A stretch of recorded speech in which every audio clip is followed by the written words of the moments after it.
Okay, providers, I'm going to show you what a checkup will look like when it's ready for you. So your medical assistant has this patient ready for you to see. I've given you the growth charts. You can go into the chart two ways. So this pencil will take you directly to today's chart, today's encounter, and ready to edit. The other one will do the same, but it's not ready to edit, and it's kind of more of a overall look at everything. So I would click this one.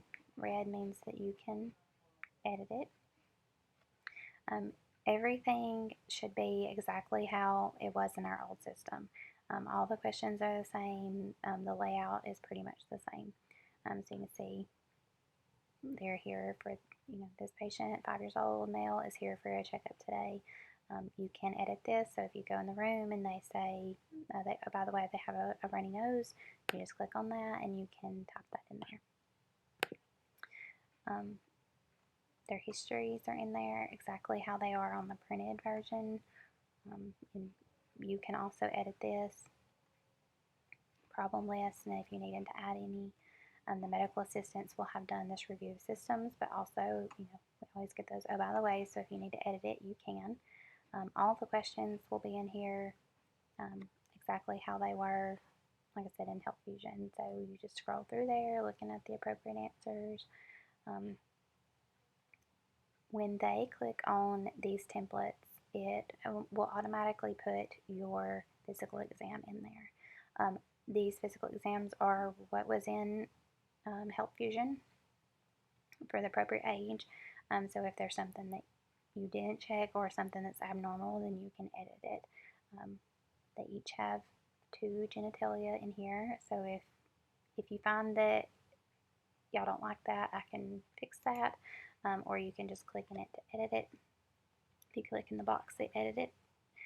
So this is male, so I can remove the female genitalia. And let's say this patient is wheezing today.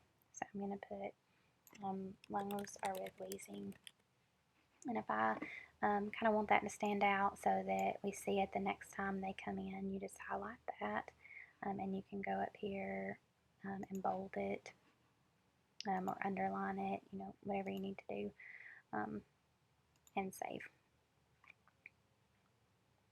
So your exam is in there, so it is only changing, what is appropriate.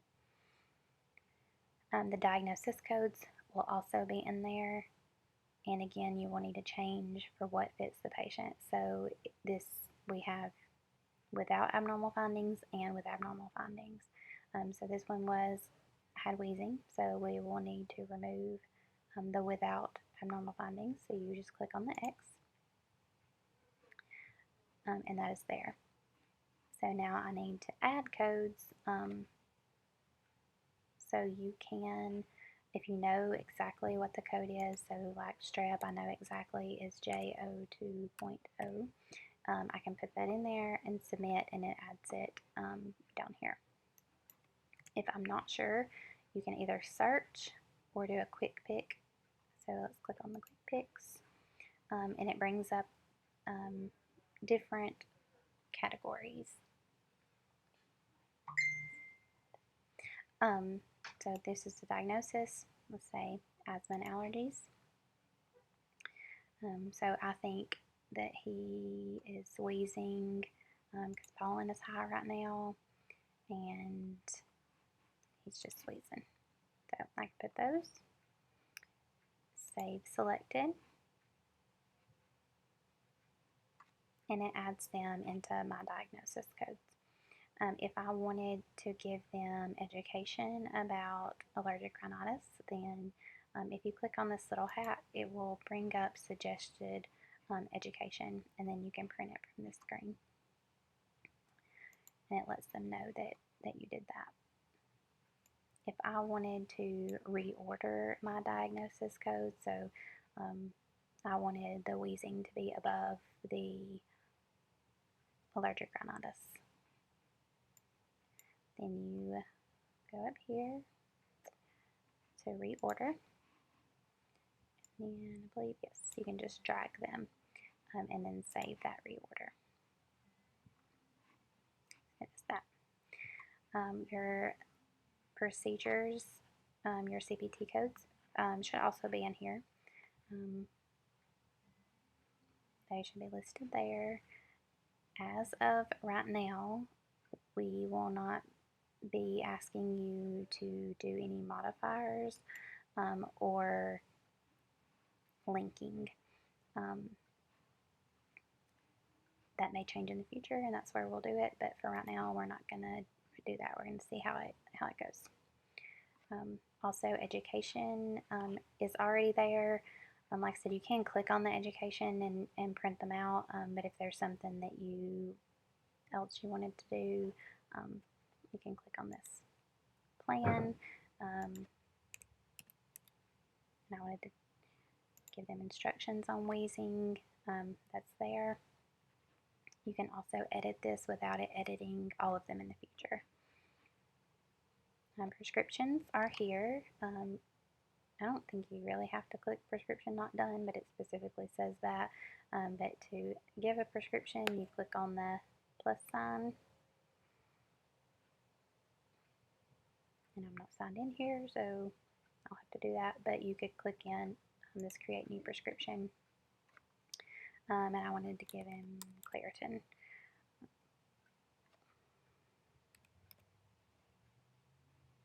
And it is there. If you want to save this, then you can click the save and add your favorites. And then you just click on which one and you can edit it and send it that way.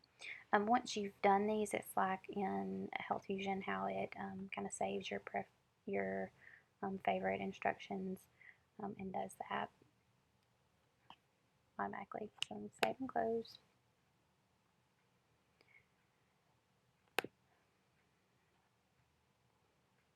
If I wanted this patient to be referred, for example, to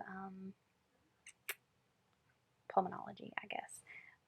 Care plan, you can put the patient was referred, but this is where you can also put your referral in. So you no longer have to do a task. You click it almost like an order. So click referral.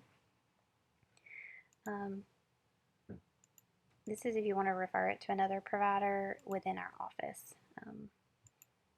But here you can put please refer to children's pulmonology. Set the priority just like we did before, and then you link the diagnosis that you want it to go to. So the wheezing diagnosis, this is a new one. This is where you'll have to select who you want it to go to. So click on groups and referrals down here somewhere. See if I can make it easier to find them and save it. That goes directly to them. You see I didn't put a specialty, but they still know. But if I wanted to go in and add that, I don't remember how to do it.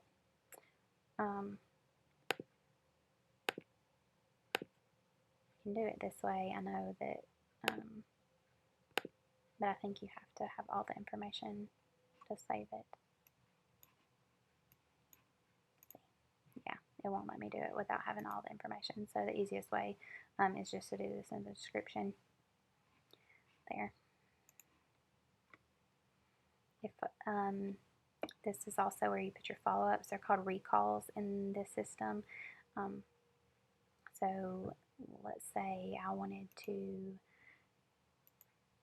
to follow up with me in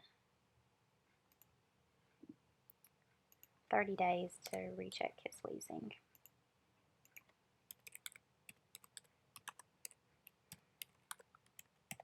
So you can put that in there. And this will sends a message to the girls up front that this still needs to be done. So if for whatever reason the patient didn't do it whenever they left that day, it goes on basically a to-do list for the girls up front to do, and it can be completed by them. One good thing about this system as opposed to HealthFusion is you can create multiple follow-ups, where in our old one we can only do one follow-up. So I can also say that I want them to come in, in 1 year for their checkup, and just save it. And that also goes on there.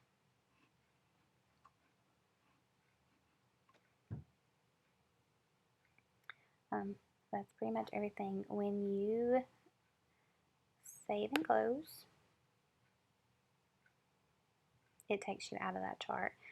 If I was ready to sign that chart, like I knew for sure I was done, you can click on this sign button.